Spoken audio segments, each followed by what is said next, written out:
ಏನು ರಮಣಿಯಾಗಿ ಕಾಣಬಹುದು ಸಾರಥೆ ಎತ್ತ ನೋಡಿದರು ಮುತ್ತಿನ ಗೊನೆಗಳಿಂದ ಮರಕತ ಮಾಣಿಕ್ಯಗಳಿಂದ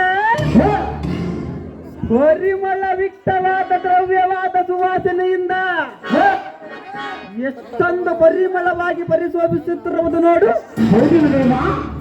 ಸಾರಥಿ. ಇದು ಹಾಗಿರಲಿ ಈ ದ್ವಾರಕ ನಗರದ ಮುಂಭಾಗದಲ್ಲಿ ಲೀಲಾಜಾಲವಾಗಿ ಚಲಿಸುತ್ತಿರುವ ಈ ಯಮುನಾ ತೀರದ ನದಿಯನ್ನು ನೋಡಿದೀಯಾ ಸಾರಥಿ?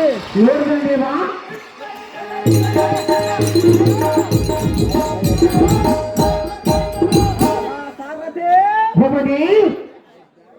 ಈ ನದಿಯ ಎದುರಿನಲ್ಲಿ ಕಾಣುವುದೇ ಗೋವಿಂದನ ದಿವ್ಯವಾದ ಮಂದಿರವು ಸಾರಥಿ. ಶ್ರೀಹರಿಯ ದರ್ಶನಕ್ಕಾಗಿ ಇಲ್ಲಿಂದ ಮುಂದಕ್ಕೆ ಹೋಗೋಣ, ನಡಿ ಜಾಗೃತಿ.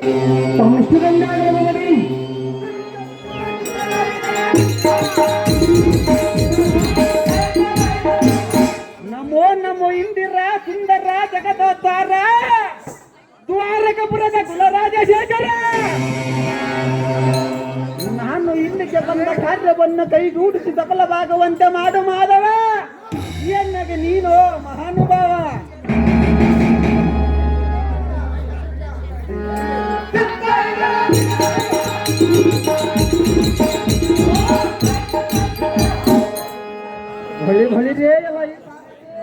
ಹೊಳಿ ರೇ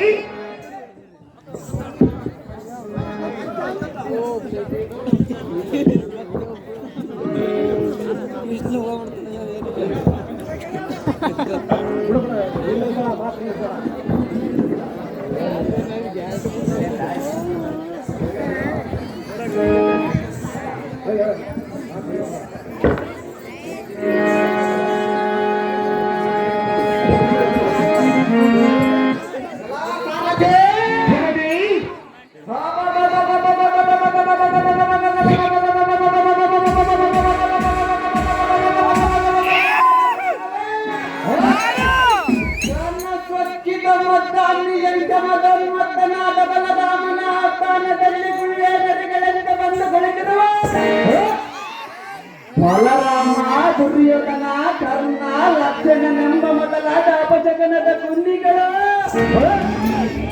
ಎಷ್ಟೊಂದು ಸಂಭ್ರಮವಾಗಿ ಕುಳಿತಿರುವವರು ನೋಡಿದೀಯಾ ಸಾರಥಿ?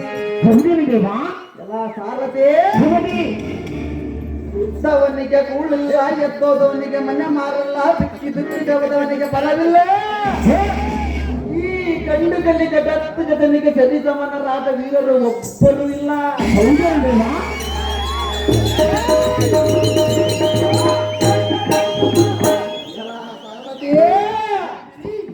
ಈ ದುರ್ಮಾರ್ಗರ ಸಂಗತಿ ಹೇಳಿದನು ಚಿತ್ತ ಬಿಟ್ಟು ಕೇಳು ಜಾಗ್ರತೆ. ಚೆನ್ನಾಗಿ ಹೇಳ ರಾಜ. ಚಿತ್ತ ಬಿಟ್ಟು ಕೇಳು. ದುರ್ಯೋಧನನ ಪ್ರೀತಿಯ ಗುರು ಹಾಗೆ ಪಾಂಡವರ ಕುಲಚ್ಚ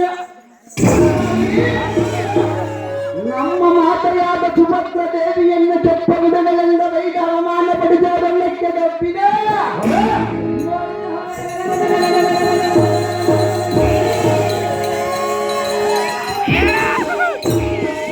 ಮಾಧವನ ಸಹೋದರನಾದ ಬಲರಾಮನೆಂಬ ಅಹಂಕಾರಿ ಹದವನು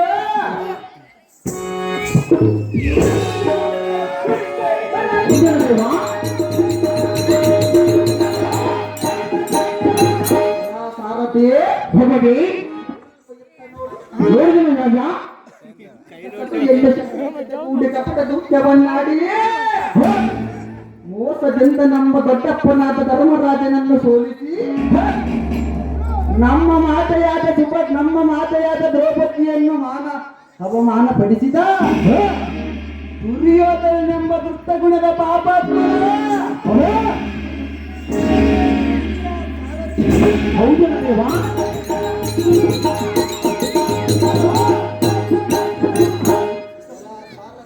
ಸ್ವಲ್ಪ ಹಾಗೆ ಅತ್ತ ನೋಡು ಸಾರಥಿ.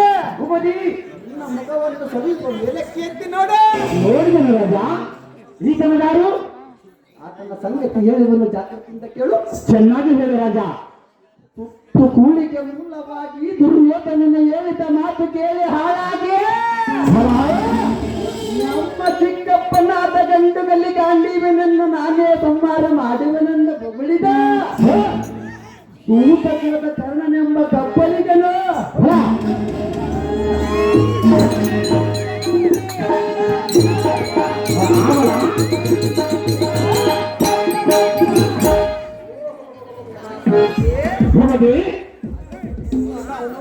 ನೋಡಿದನು ರಾಜ.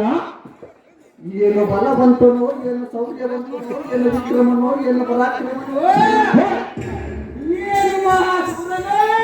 ಹೌದು ದೇವಾ. ದೇವ ನಪಂಸಕನೆಂಬ ಲಕ್ಷಣನೆಂಬ ಅವಲಕ್ಷಣ ಹೇಳಿಯಾದ ಮದುಮಗನು ಈ ಹೌದು ದೇವಾ.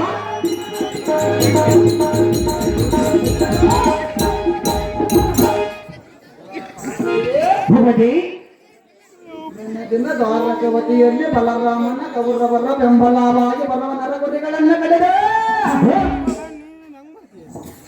ನನ್ನ ಸೊಸೆಯಾದ ಚತುರ್ಯಕಿಯನ್ನು ಅಪಹರಣ ಮಾಡಿ ನಮ್ಮ ಪಟ್ಟಣಕ್ಕೆ ಎಳೆದೊಯ್ಯದಿದ್ದರೆ ಎನ್ನಗೆ ಕಂಡುಗತಿ ಘಟೋದ್ಗತಿನೆಂಬ ಗತರಾಚಕ್ಕೆ ಸಾಧತಿ. ಹೌದು ದೇವಾ. ಸೊಸೆಯಾದ ಚತುರ್ಯಕಿ ಇರುವ ದಯನ ಗೃಹಕ್ಕೆ ಇಲ್ಲಿಂದ ಹೋಗೋಣ ಜಾಗೃತಿ.